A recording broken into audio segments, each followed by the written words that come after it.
Hello, welcome back to my channel. Today I have got my Q3 reading wrap up for you, where I basically share the stats from the last 3 months and also remind you of all the 5-star books I've read in the months of July, August and September.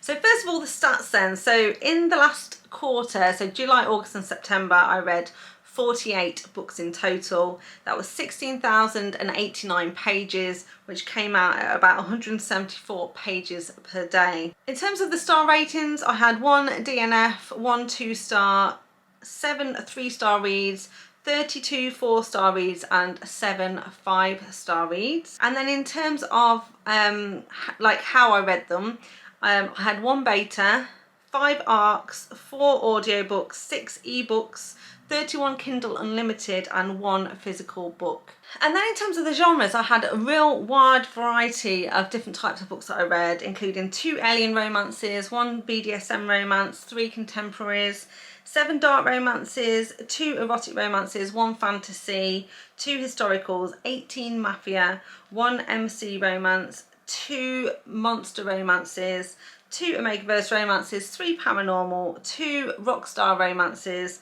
1 sci-fi romance, 1 small town romance and 1 sports romance. So you can see, like I said, there's a really big diverse groupings of genres there. But as always, mafia and dark romances came out on top, which was accounted for 25 out of the 48 that I read in the last 3 months. In terms of some of the tropes, I haven't counted them all, but the most popular ones, the ones that stood out when I was flicking through, were age gap romances, second chance, enemies to lovers, cap to captive, fairy tale retellings, forced proximity and arranged marriages as well. So that's pretty standard, particularly age gap, enemies to lovers, cap to captive and the arranged marriages. They're pretty common with the dark and mafia romances, so no surprises there either. But like I say, I did have 7 5-star romances that I rated in the last 3 months, and so I'm just going to remind you of what those are. So the first one I read all the way back at the very beginning of July, and it was Real Like Daydreams by Julia Wolfe, and it was book 4 in the Savage You series. This is a kind of new adult romance. It's sort of set in college, and this one was a fake dating scenario, and you also had a scarred hero as well,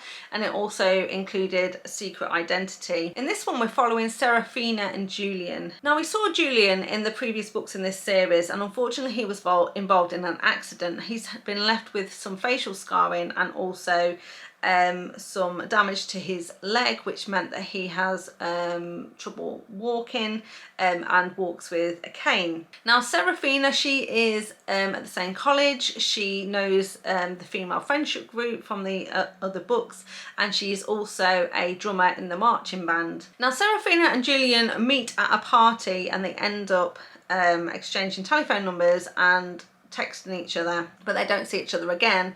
Now, at this party, Stephenie never fully sees his face, so she doesn't know who he is. And then later, when they share a classroom together, because Julian is scarred, he's very much a brooding hero, and he always wears like a hoodie with a hood up and covering the majority of his face.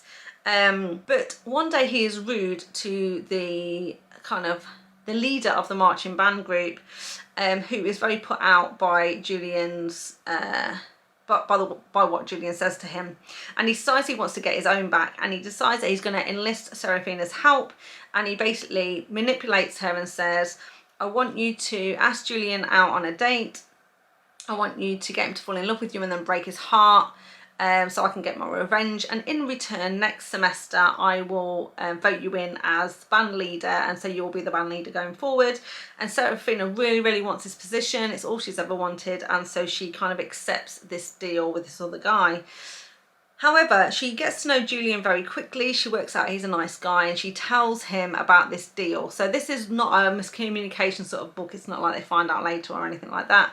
And Julian agrees to fake date her, making the leader of the band believe that she's following through on her deal, in exchange for the fact that Stephenie is going to help him with his physiotherapy, because his insurance money is now run out and he kind of desperately needs somebody to help him with his rehabilitation. So Stephenie takes on this role, and of course they get to know each other and get closer together, and eventually fall in love with each other. So there's loads more to this book and kind of what goes on, but I absolutely loved it. I loved every book in the Savage You series. I thought Julia Wolf's writing was absolutely fantastic. Thoroughly enjoyed every single book, and so this book, this series definitely ended on a high with Real Light Daydreams, and would highly recommend. Then the next two books are both by Pam Godwin, and the first one is Deliver. It's very much a dark romance, and it's book one in the Deliver series. In this one we're following Josh and Liv, and it's a captor-captive romance because essentially Liv is part of a sex trafficking ring. It's her job to find, capture and train people to sell as part of this sex trafficking ring. And a new client has requested a young man in his 20s, somebody who is athletic and somebody who is a virgin. Now unfortunately for Josh, he ticks all these boxes, so Liv finds him, stalks him for a while, finds the perfect moment to take him, and then tricks him into going home with her, at which point she keeps him captive. And then she attempts with a variety of methods, some of them pretty horrific, to break him so that she can turn him into the perfect sex slave. Now the thing is, Josh is not trainable, and he won't bow down to the pressure. He's not going to give in. He is very religious. He holds on to his faith, and he also realizes that Liv is just as trapped as he is, and starts to uncover what's actually going on, what's actually going on with Liv, who she's working for, why she would do something like this, and really starts to be the one to say, let me help you. So it's not about him trying to escape or him hating her, it's about how they can work together to get them both out of the situation that they're in. I thought it was absolutely fascinating, absolutely loved it. It seemed to me from the very beginning that these two were absolutely destined to be together, and I would highly recommend. It's one of the best dark romances I've read all year. It was my first ever Pam Godwin. I've been wanting to read something from her for a very long time, and finally dove into this one. I don't regret it at all. It was absolutely phenomenal, so I would highly recommend. And after I read that, another character that appears in the first book is Van, and so I had to go on to read his book, because his book is book 2 in this series, and it's called Vanquish by Pam Godwin. And in this one we're following Van and Amber, and this is another captor-captive situation. In book 1 we don't like Van at all. He is very, very much one of the villains in the story, but we also do garner some sympathy for him because we realise he's not the only, you know, he's just as much as a victim as Josh and Liv are. And although he has been much more the aggressor in the entire scenario, like I say, you do absolutely have sympathy for him as an individual, and it was fascinating to see his kind of story arc, how his character development, and how he develops this relationship with Amber. Now Amber is very troubled herself. She's actually agoraphobic, and she's been through quite a lot of trauma, and she very, very much struggles to leave the house. She has someone come round to the house to bring her mail and bring her groceries and things like that, and put out her rubbish for her, because she's literally petrified of even stepping 1 foot out onto her porch. And in exchange for somebody coming to help her, she usually exchanges this for sexual favours. And so when Van realises what's going on, he decides he's going to kind of go in there and take her, because she's going to make the perfect captive. Since she's afraid to leave, he doesn't even need to chain her up or tie her up.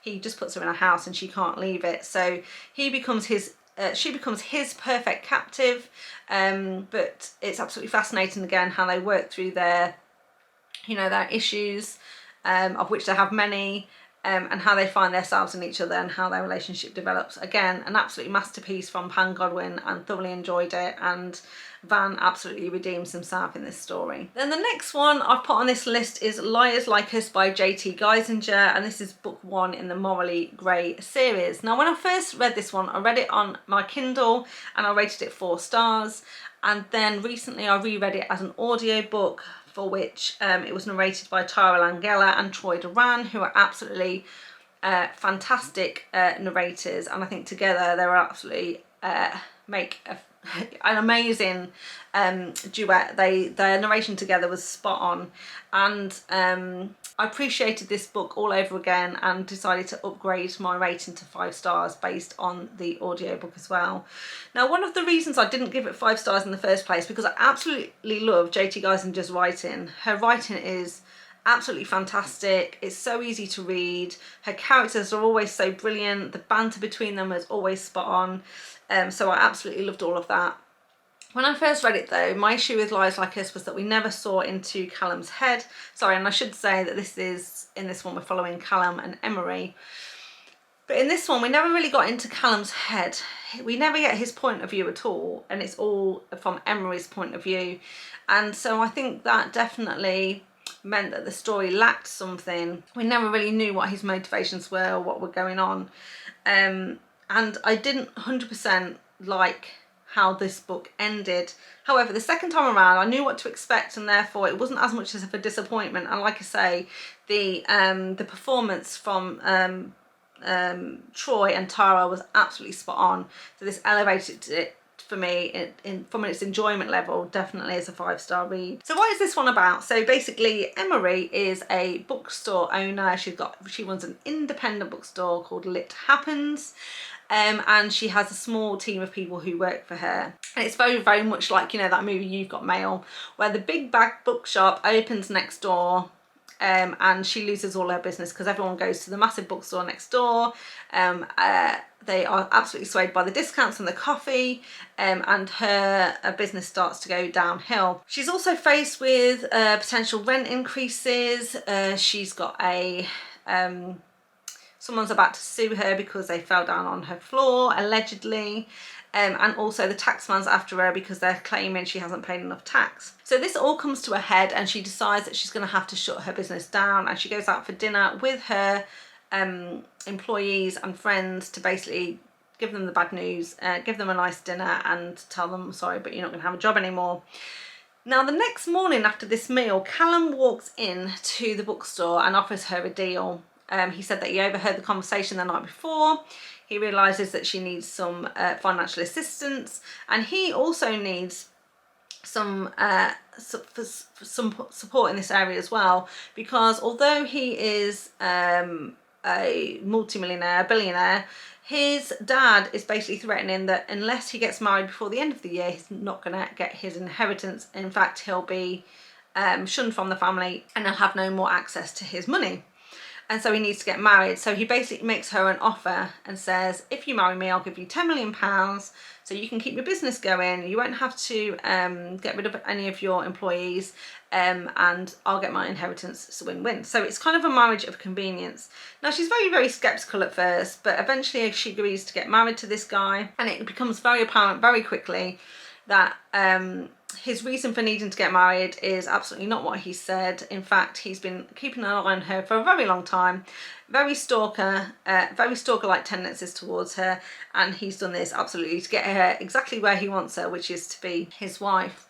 And kind of the story goes from there. Like I say, it's absolutely fantastic. Really, really enjoyed it.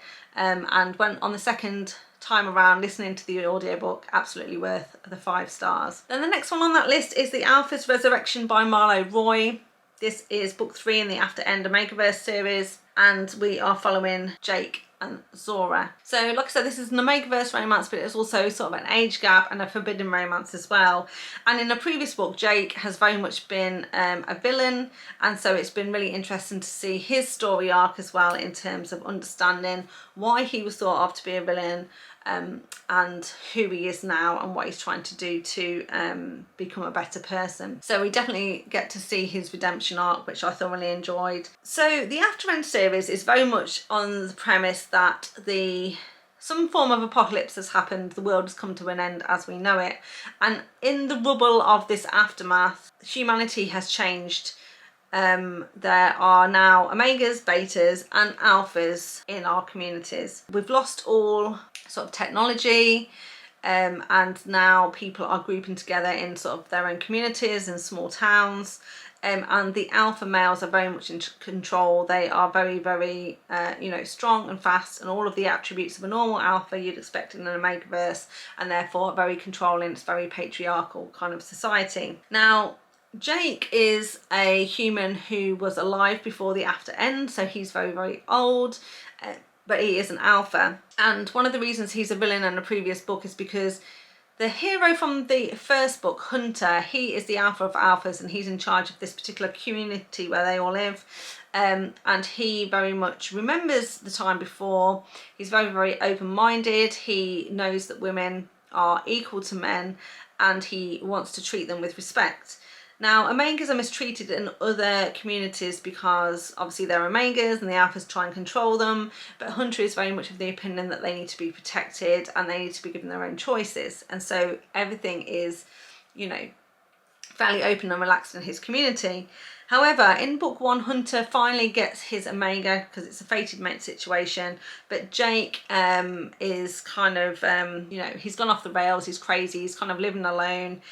He's almost gone mad, and he actually kidnaps Hunter's mate in book 1, and Hunter has to obviously go and track him down. And so they don't like Jake too much to start off with, but Hunter knew him before the end. They were friends, and he decides to give him another chance, and he says, you can come and live in the community with us, but you, on the one stipulation that you don't go anywhere near an Omega, you don't speak to an Omega, you don't even look at an Omega, and you can live with us and we'll feed you and house you and you can participate, but you aren't allowed anywhere near the Omegas. And so this is why it's a forbidden romance, because when he sees Zora, he knows immediately that she's his fated mate. He absolutely wants to be with her. He feels this very much magnetic pull towards Zora, but he knows he can't be with her because otherwise he'll be going against his word that he's made to Hunter about not going anywhere near an Omega. The thing is, Zora is a visiting Omega from another community, and she is being forced by her parents to marry someone else, but she doesn't want to marry this other alpha, and so she begged her parents to have a bit of a break and go and live in Hunter's community for 3 months during the summer to do some, to look after some children, because she's sort of a nanny, and the parents agreed to it on the proviso that when she gets back then she has to marry this alpha. So again, it's another element to this forbidden love, because she's supposed to be going back to marry someone else, but she also recognises that Jake is her fated mate as well. And so they kind of start this clandestine relationship affair in secret until eventually it brings on her heat, and they end up sort of spending a weekend together while he's helping her through her heat. And when they are sort of discovered, kind of all hell breaks loose, because obviously they've broken all kinds of rules. I just thought this was absolutely brilliant. So I thought the author Marlowe did a fantastic job of making this feel very much like a slow burn romance. They spent a lot of time sort of courting each other, getting to know each other, trying to resist their chemistry before they actually get together. And I really liked how this played out and how it ended. So thoroughly enjoyed it and gave it 5 stars. Now the next one I want to talk about is The Host by Stephenie Meyer. Now this is an old book. This was a reread for me. In fact, it was a reread of an audiobook read by Kate Redding. I have read this book, listened to the audiobook tens of times, and I spoke about this book at length in a previous wrap-up video, so I'm going to try and keep it short for this one. But essentially this is a sci-fi romance. There is no spice in this one at all, and it's very, very big. As you can see, it's a huge book at 617 pages in this particular version that I've got here. But I absolutely love this book. I love the relationships between them. So in this one, there's actually 2 romances, and I would definitely call this a love story rather than it being strictly a romance. And it's a love story between 2 couples, Jared and Melanie, and Ian and Wanda. Now essentially what's actually happened here is that there are a alien species that they call the Souls, and essentially they're kind of worm-like creatures that can burrow into the back of someone's head, take control of the body, overtake the mind. Now despite this, they're a very peaceful race. They don't actually like conflict, and they live in harmony with each other. And what they do is they travel the galaxy, they find a new planet where they can basically use the bodies on the planet as hosts, and then they basically infect the planet and take over all the bodies. Now they're coming to experience, not to destroy, so their plan is to actually live and be as human and keep our society as close to what it already is. But what they do is they eradicate all of our bad traits. So they eradicate, you know, murder and violence, and they introduce perfect healthcare. They eliminate money. Everyone works together for the benefit of the community, and everyone benefits in equal parts. Obviously, the human beings didn't take too kindly to this invasion as they saw it, and there are pockets of resistance all over the world that are trying to eradicate the souls. So there's a group of souls that they call the Seekers, who are trying to seek out the human beings and kind of like get rid of the last of humanity, essentially. Now, Wanda is the main character of this one. Wanda, she is actually one of these souls, and she is called Wanderer, because she has wandered more than any other soul. Now, usually they only inhabit 1 or 2 planets and then just move from body to body in different planets, but Wanderer has been wandering the galaxy for thousands of years, and she constantly is searching for a new planet, a new place, because she's never felt at home until she arrives on Earth, and she's put into the body of Melanie Strider. Now the thing is, Melanie Strider is part of the resistance. She knows what's going to happen to her when she gets captured, and she refuses to let go of her body or her mind. And what ends up happening is that Wanda ends up having to share her body with Melanie. So Melanie can't actually control her body, but she can definitely control her thoughts, and so they can talk to each other in their mind. Melanie is in love with a man called Jared. In fact, they are the love of each other's lives. And after Melanie is captured and Wanda is put inside her, Jared is absolutely distraught, and he thinks he's lost Melanie forever. But Melanie loves Jared so much that she convinces Wanda that she loves Jared so much, and pretty much forces Wanda to leave her society, join the humans and the human colony, and work with them to try and get some control back for the humans. Now, in this community, Wanda ends up meeting a human called Ian, and they develop a relationship. So this is a very odd relationship where Melanie and Wanda inhabit the same body, but there's 2 different men. But this is definitely not a love triangle. The identities are very distinct, and Ian is very clear about who he's in love with, versus Melanie, who is obviously in love with Jared. And so I absolutely love this one. Like I said, there's absolutely no spice or steam. It's a very slow moving book, but it's got so many layers and so much depth to it, and so much discussion around humanity and who humans are, and, you know, how we live and how we see things, and that love ultimately is the only thing in the universe that matters, and the only thing worth fighting for. So I absolutely love this one, would highly recommend if you've not read it, and the audiobook is brilliant, read by Kate Redding. And then the last book that I gave 5 stars to in the last 3 months is Mile High by Liz Tomforde, and in fact it's the last book that I read in the month of September, so the newest one out of all of these that I've read so far. This is a sports romance set in Chicago, and it's book 1 in the Windy City series. So like I say, it's a sports romance, and it's following Xanders, who is an ice hockey player, and he's very much a ladies' man.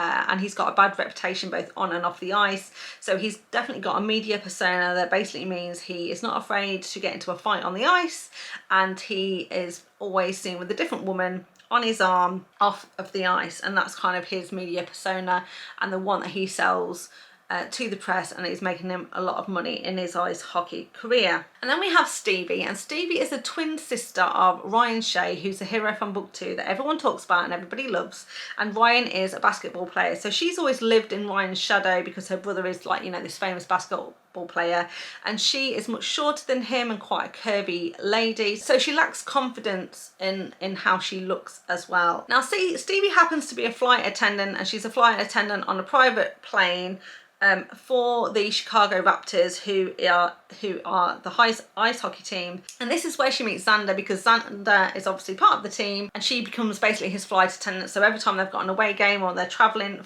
to play to different cities to play ice hockey, she's a flight attendant that's waiting on them while they're in the air.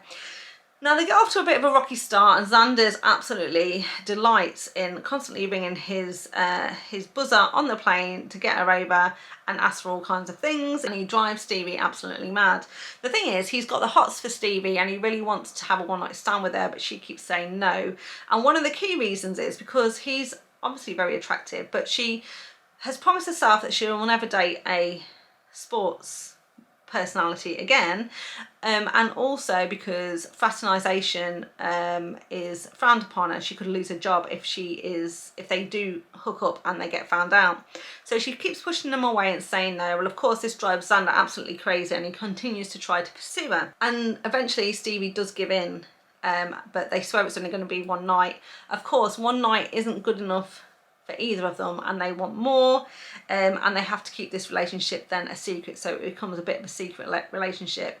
There's so many other things that go on, so many fantastic characters in this book. I'm really looking forward to reading the second one in the series, and like I say, if you haven't read it yet, then I highly recommend, and I know loads of other people really love this one as well, so I'd recommend you give it a go. So there you have it. That's all of my favourite and 5-star reads from the last 3 months. I hope you enjoyed that. If you made it this far, please give it a thumbs up. Remember to subscribe to the channel if you want to see more content from me, and remember to put in the comments box down below your favourite books from the last quarter, and hopefully we'll have some in common, but otherwise hopefully I'll pick up some recommendations that I can put on my TBR as well. So thank you very much for watching, and I'll see you next time. Bye. And this is where she meets excuse me, so age gap, blah blah blah blah blah. Yes, I don't even know if I said that right at the beginning. If I didn't, I'm going to say it now. So The Alpha's Resurrection by Marlowe Roy. So hopefully I can slot that in, because that was an idiot, wasn't it? Did I even say it's the Haze by Stephenie Meyer? Why am I not saying who the authors are? So hopefully you can cut that in, because otherwise I don't know what's going to go on. And so there's a group of souls, what can't I think? So there's a group of souls